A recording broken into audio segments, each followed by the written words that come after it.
ओ गुरुआं दी धरती उत्ते मत्था टेकण नूं मेरे नैन तरसदे रहिंदे ने ननकाणा वेखण नूं। यकीन नहीं होंदा कहंदे असी सुनते हैं कुछ होर आ लेकिन जदों असी इत्थे आंदे ने हर पासे मुहब्बत ही मुहब्बत प्यार अमन पैगाम इक्को ही आ। आओ पाकिस्तान गुरधाम तुहाडे वास्ते खुले ने दरबार खुले ने जदों मर्जी आओ असी वेलकम करते हैं। मोस्ट वेलकम आ तुहाडा।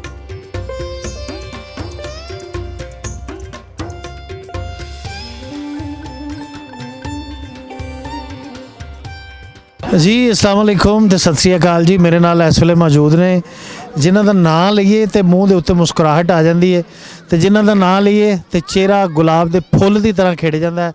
None other than Happy Singh. Welcome sir. Thank you ji. Happy Singh genuinely Happy Singh ना कि वैसे ही कोई हिसाब किताब नहीं रख लिया? हिसाब किताब ना नहीं रखिया ना तो जन्म नहीं होंदा। हैप्पी सिंह वैसे रियल नाम मेरा सरदार चरणजीत सिंह है ते घर दे मैनू खुशी नाल ते हैप्पी सिंह बुलांदे ने। अच्छा किहड़ा ऐसा काम कीता सी जिहदी वजह तो घरदे ने हैप्पी सिंह कहना शुरू कर दिया? ओ बस माँ ने क्या कि तेनू मैं वेखदी हाँ तो मैनू बड़ी खुशी महसूस होंदी है तेरा नाम हैप्पी रख देनी है मैं। रौला ही मुकाया है।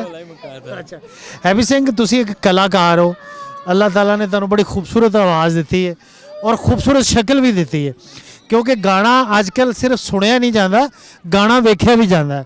तो थोड़ा गाना साढ़े चैनल 5AB रिकॉर्ड तो रिलीज़ होया, बड़ा अच्छा रिस्पॉन्स मिलया। तो बाबा जी के दर के सामने बैठे हैं, बाबा जी को अरदास की होएगी तुसी कि तुहाडी आवाज़ च मिठास आवे ते लोगों के दिलों तुहाडी आवाज़ के हवाले नाल प्यार आवे। तो की कहना चाहोगे आवाम नूं की देण जा रहे हो अगले दिनों? अगले दिनों एक होर प्रोजैक्ट बड़ा अच्छा प्रोजैक्ट आ ते उम्मीद आ वो भी थानू इदां ही पसंद आएगा जिद्दां यह वाला गाना पसंद आया सी।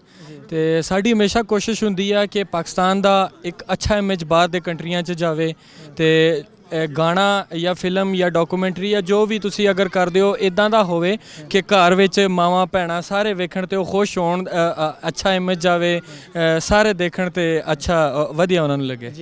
अच्छा हैप्पी सिंह बच्चे जड़े ने कौम का सरमाया ने ते सारा सरमाया तुहाडा? हाँ नहीं मेरा नहीं है, मेरा तो एक ही सरमाया है फिलहाल, बाकी आवाम दा है। बाकी आवाम दा सरमाया। अच्छा ये जिहड़ा गाना पहला तुहाडा रिलीज़ होया सी, अच्छा बाबा जी की भी कोई शै कोई उन्हां दी तालीमात दे हवाले नाल जिहड़ी ज़हन च होवे ओह गुनगुनाउंदे हो?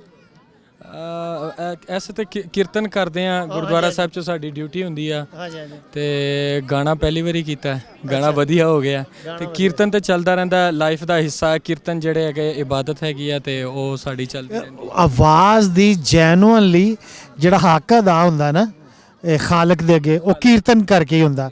ते मैं चाहना कि अगर साडे कन्नां नूं ते साडे बच्चों नूं ते इस मुकाम दे नुक्ता नज़र नाल मशहूर कर दिओ ते कोई कीर्तन दे दो बोल सुना दिओ। जी मैं कोशिश करदा, इन्ना खास तो नहीं गा सकदा, कोशिश करदा कि मैं तुहानू कुछ सुना दियां। ओ गुरुआं दी धरती उत्ते मत्था टेकण नूं मेरे नैन तरसदे रहिंदे ने ननकाणा वेखण नूं। ते देख रहे हो ननकाणा वेखण वास्ते किन्नी किन्नी दुनिया आंदी है, कित्थों कित्थों आंदी है आउट ऑफ कंट्री। ते साडी अरदास सिंह बस दो लाइना यार तो थोड़ा जा और थोड़ा जा। अच्छा हैप्पी भाई तुहाडा ताल्लुक चूंकि ननकाणा दी धरती नाल है और ननकाणा दी धरती सिखिज़म लई बड़ी पवित्र धरती है और इहदे उत्ते रहना इहदे नाल ताल्लुक रखना बड़ा बाइसे फखर और बाइसे बरकत है। ते जिहड़े आउण वाले साडे यात्री ने जिहड़े इत्थे आए उन्हां लई कोई मुहब्बत भरिया मैसेज? मुहब्बत भरिया मैसेज ये सारी मुहब्बत ही है।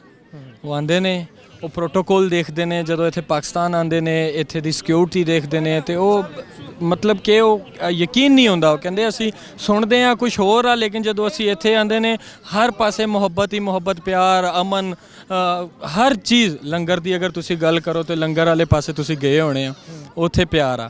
इधरली असी नॉन मुस्लिम जेडे अपना सरदार है ने या फिर मुस्लिम ने वो जेडे नॉन मुस्लिम नूं मिलते हैं, ये जेडे इंडिया तो आते हैं वो वेखते हैं तो वो सोचते हैं कि यार ये दसदे कुछ होर ने। इत्थे ते बिल्कुल चेंज हैगा सिस्टम, लगता ही नहीं कि असी किसी बेगाने मुल्क आए, साडा इदां लगदा कि असी अपनी कंट्री च आए हैं।